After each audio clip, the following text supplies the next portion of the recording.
भगवान श्री गणेश हर विघ्न बाधा को दूर करते हैं। श्री गणेश जी की पूजा हर पूजा से पहले की जाती है। गणेश जी की कथा। एक बुढ़िया थी, वह बहुत ही गरीब और अंधी थी। उसके एक बेटा और बहू थी।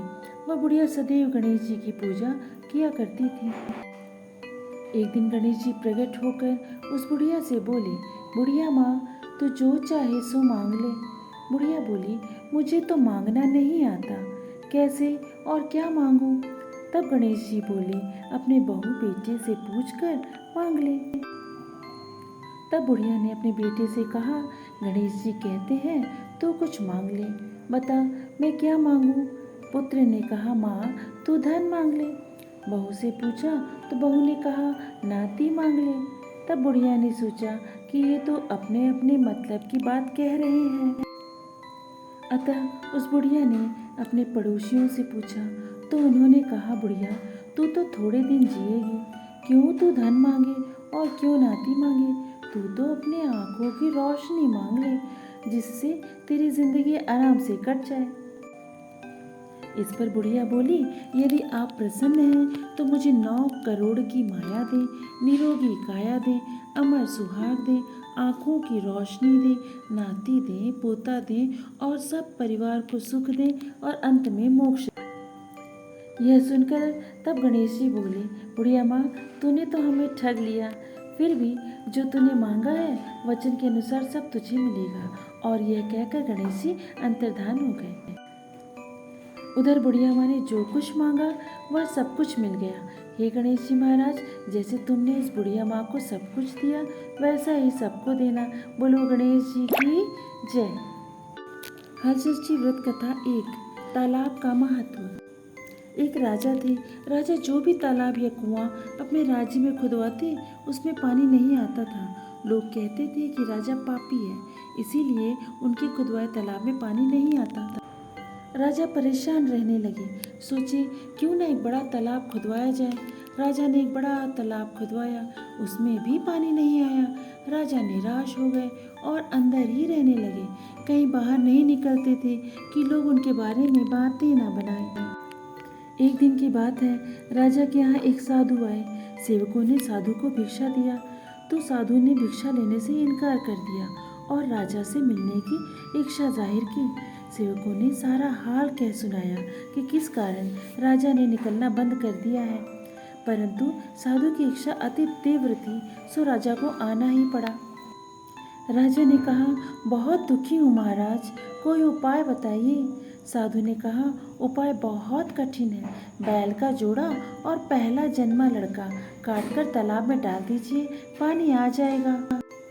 राजा ने सोचा, किसका लड़का डाल दें और एक पाप हो जाएगा, परंतु प्रजा की भलाई के लिए राजा ने कुछ विचार किया। राजा की बहू को पहला लड़का हुआ था। राजा ने बहू से बोला, तुम्हारी माँ की तबीयत खराब है, जाओ माँ से मिलाओ और माँ का हालचाल लेते आओ। बहू ने मायके की तैयारी की और ससुर से कहा, ठीक है, आप मेरे पीछे लड़के का ख्याल रखिएगा, हम माँ का हालचाल लेकर आते हैं। बहू मायके पहुंची तो क्या देखती है, माँ का स्वास्थ्य ठीक था और वह छठ माता पूजा व्यवस्था कर रही थी। बेटी को अचानक वहाँ देखा और बेटी की बातें सुनी तो समझते देर न लगी कि समधी जी ने मजाक किया है। तो बेटी से कहा, यहाँ का हालचाल ठीक है, जाओ बेटी ससुराल जाकर छठ माता की पूजा करो, कह बेटी को विदा किया। तब राजा की बहू छठ माता की पूजा का निश्चय कर ससुराल चल दी। जब कहार तालाब के पास से बहू को लेकर गुजरे तो बहू को भी बड़ा तालाब जिसके बारे में सुन रखा था देखने की इच्छा हुई। तो कहार को आज्ञा दी कि पालकी को तालाब वाले रास्ते से ले चलो जो राजा जी ने खुदवाया है। तालाब के पास जाकर बहू ने देखा कि 2 बैल तैर रहे हैं और पीछे एक बालक बैलों की पूंछ पकड़कर तैर रहा था। बहू ने देखा ये उसी का बेटा है, सो तालाब से बालक को निकलवाकर तालाब के पानी से बालक का मुंह धुलवाकर उसे साथ ले बहू महल की तरफ रवाना हुई। यहाँ बहू आई और जब दरवाज़ा न खुला तो शिकायत करने लगी, एक तो बेटे का ध्यान नहीं रखा, ये पूरा भीग गया है और अब दरवाज़ा नहीं खोल रहे, इतना सुन राजा बड़े आश्चर्यचकित हुए और दरवाजा खोल बाहर आए तो देखा बेटा जिंदा खड़ा है। राजा बड़े खुश हुए और बहू से पूछा, बहू तुम्हें कहाँ मिला? बहू ने बताया कि 2 बैलों के पूंछ पकड़कर तालाब में तैर रहा था। राजा ने बहू को सारी कहानी कह सुनाई कि हमने तो उसे प्रजा हित में काटकर तालाब में डाल दिए थे। तालाब में तुम्हारी गोद दोबारा भरी है, इसलिए आज से तालाब का पूजन होगा। बहू ने राजा को बताया कि आज हल षष्ठी है और मैंने निश्चय किया है छठ पूजन का, इसलिए भी छठ माता ने मेरी गोद भरी है। राजा ने तुरंत तालाब किनारे छठ माता के पूजन की व्यवस्था करवाई। तभी से हल षष्ठी के दिन छठ माता के पूजन का विधान तालाब किनारे है और तालाब का पूजन भी साथ में होता है। और पूजा के बाद बच्चों का मुंह तालाब के पानी से धुलवाने का चलन है। छठ माता ने जैसे राजा की बहू का उद्धार किया वैसा सबका करें। छठ माता की कथा जो पढ़े पढ़ाएं या सुने सुनाएं उनका मनोरथ पूर्ण हो। बोलो हर छठ महारानी की जय। हल षष्ठी व्रत कथा 2 भैंस की दूध की महात्म्य। भाद्रपद माह के कृष्ण पक्ष की षष्ठी को यह पर्व भगवान श्री कृष्ण के ज्येष्ठ भ्राता श्री बलराम जी के जन्मोत्सव के रूप में मनाया जाता है। इसी दिन श्री बलराम जी का जन्म हुआ था। हल षष्ठी की व्रत कथा निम्नानुसार है। प्राचीन काल में एक ग्वालिन थी, उसका प्रसव काल अत्यंत निकट था। एक ओर वह प्रसव से व्याकुल थी तो दूसरी ओर उसका मन गौरस दूध दही बेचने में लगा हुआ था। उसने सोचा कि यदि प्रसव हो गया तो गौरस यूं ही पड़ा रह जाएगा। यह सोचकर उसने दूध दही के घड़े सिर पर रखे और बेचने के लिए चल दी, किंतु कुछ दूर पहुंचने पर उसे असहनीय प्रसव पीड़ा हुई। वह एक झरबेरी की ओट में चली गई और वहां एक बच्चे को जन्म दिया। वह बच्चे को वहीं छोड़कर पास के गांव में दूध दही बेचने चली गई। संयोग से उस दिन हल षष्ठी थी। गाय भैंस के मिश्रित दूध को केवल भैंस का दूध बताकर उसने सीधे सादे गांव वालों में बेच दिया। उधर जिस झरबेरी के नीचे उसने बच्चे को छोड़ा था उसके समीप ही खेत में एक किसान हल जोत रहा था। अचानक उसके बैल भड़क उठे और हल्का फलक शरीर में घुसने से वह बालक मर गया। इस घटना से किसान बहुत दुखी हुआ, फिर भी उसने हिम्मत और धैर्य से काम लिया। उसने जरबेरी के कांटों से ही बच्चे के चिरे हुए पेट में टांके लगाए और उसे वहीं छोड़कर चला गया। कुछ देर बाद ग्वालिन दूध बेचकर वहां आ पहुंची। बच्चे की ऐसी दशा देखकर उसे समझते देर नहीं लगी कि यह सब उसके पाप की सजा है। वह सोचने लगी कि यदि मैंने झूठ बोलकर गाय का दूध न बेचा होता और गांव की स्त्रियों का धर्म भ्रष्ट न किया होता तो मेरे बच्चे की यह दशा न होती। अतः मुझे लौटकर सब बातें गांव वालों को बताकर प्रायश्चित करना चाहिए। ऐसा निश्चय कर वह उस गांव में पहुंची जहां उसने दूध दही बेचा था। वह गली गली घूमकर अपनी करतूत और उसके फलस्वरूप मिले दंड का बयान करने लगी। तब स्त्रियों ने स्वधर्म रक्षार्थ और उस पर रहम खाकर उसे क्षमा कर दिया और आशीर्वाद दिया। बहुत सी स्त्रियों द्वारा आशीर्वाद लेकर जब वह पुनः झरबेरी के नीचे पहुंची तो यह देखकर आश्चर्यचकित रह गई कि वहां उसका पुत्र जीवित अवस्था में पड़ा है। तभी उसने स्वार्थ के लिए झूठ बोलने को ब्रह्म हत्या के समान समझा और कभी झूठ न बोलने का प्रण कर लिया। छठ माता ने जैसे ग्वालिन का भला किया वैसा सबका भला करें। छठ माता की कथा जो पढ़े पढ़ावे व सुने सुनावे उनका मनोरथ पूर्ण हो। बोलो हर छठ महारानी की जय। हल षष्ठी व्रत कथा 3 महुआ दही प्रसाद का महत्व। एक रानी थी। रानी के राज्य में हर कोई दासी यह जानवर बांझ था, किसी को कोई बच्चा नहीं था। एक बार रानी की भैंस चरते हुए तालाब के किनारे पहुंच गई जहां छठ माता का पूजन हो रहा था। वहां भैंस ने महुआ दही का प्रसाद खा लिया और गाभिन हो गई। पहली बार रानी के राज्य में कोई गाभिन हुई थी। दूसरे साल भैंस रानी के लिए महुआ दही प्रसाद ले आई। दासी ने रानी से प्रसाद ग्रहण करने के लिए कहा। रानी ने कहा, पता नहीं कैसा है, भैंस प्रसाद को मुंह में दबाकर लाई है। रानी ने प्रसाद नहीं लिया पर दासी ने खा लिया। कुछ महीने बाद दासी को लड़का हुआ। दासी ने कहा, भैंस के द्वारा लाए गए प्रसाद से हुआ है। अब हम छठ माता की पूजा करेंगे। सब तैयार हो पूजा करने गईं और लड़के को रानी के पास छोड़ दिया। रानी को ईर्ष्या हुई। रानी ने सोचा, अगर हम प्रसाद खा लिए होते तो आज ये हमारा होता। ऐसा सोच लड़के को पीछे लेकर गई और घूर में गाड़ दिया। जब सब पूजा करके आईं तो देखा घूर पर लड़का खेल रहा था। लोगों ने शिकायत की कि रानी ने ध्यान नहीं दिया। रानी को पश्चाताप हुआ। फिर रानी ने छठ माता पूजा की व्यवस्था करवाने का और प्रसाद खाने का निश्चय किया। तब फिर रानी को भी लड़का हुआ। छठ माता ने जैसे रानी व रानी के राज्य के सभी लोगों का कल्याण किया, वैसा सबका कल्याण करे। छठ माता की कथा जो पढ़े पढ़ावे व सुने सुनावे, उसका मनोरथ पूर्ण हो। बोलो हर छठ महारानी की जय। हलषष्ठी व्रत कथा 4। हलषष्ठी माता व्रत की महिमा। एक दादी और पोती थी जिनका राज्य छिन गया था। उनके सभी मर गए थे। दोनों जंगल में रहने लगे। दादी बूढ़ी हो गई थी, सो खत्म हो गई। पोती बड़ी हो गई थी, कोई साथ नहीं था और चिंता थी कौन देखभाल करेगा, ये सोचकर रो रही थी। रात हुई तो पोती पेड़ पर चढ़कर बैठ गई। उसी रात एक राजा शिकार पर से लौट रहे थे। कुछ देर विश्राम करने के लिए राजा उसी पेड़ के नीचे बैठ गए। राजा के ऊपर रोती हुई पोती का आंसू टपका। राजा ने पूछा, तुम कौन हो? पोती ने अपनी कहानी कह सुनाई। राजा उसे अपने साथ लाए और उससे विवाह किया। कुछ माह पश्चात राजा को लड़का हुआ। छठ पूजा का समय आया। रानी ने कहा, हम भी छठ पूजन करेंगे। राजा, इसकी व्यवस्था करिए। राजा ने इनकार कर दिया, क्योंकि राजा जानते थे कि रानी को भूख बहुत लगती थी। रानी ने कहा, हम सह लेंगे, जाओ सामान ले आओ। राजा छठ पूजा की व्यवस्था करवाने लगे और सामान लेने चले गए। इधर रानी को भूख लगी। रानी ने एक मोटी रोटी बनाकर एक कौर खाई ही थी कि राजा आ गए।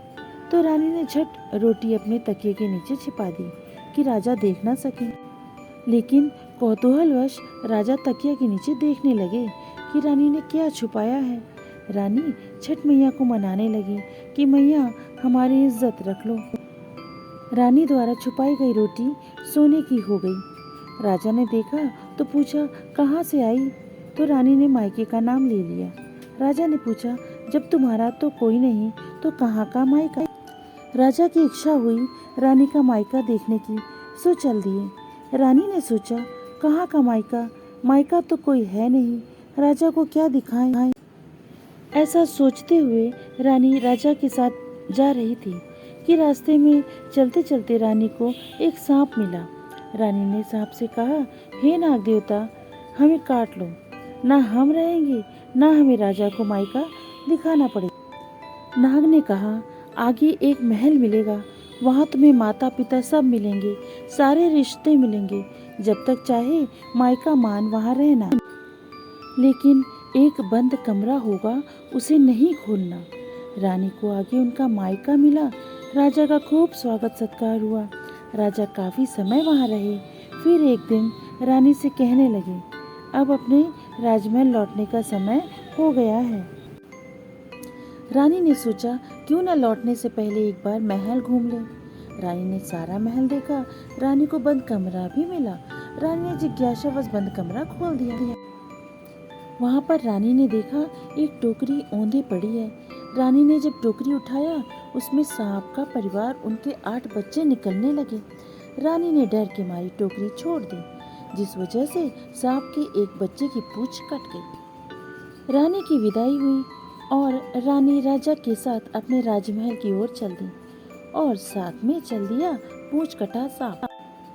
राजमहल पहुंचकर रात जब रानी सोने की तैयारी करने लगी कि नाग भैया का उपकार याद आया।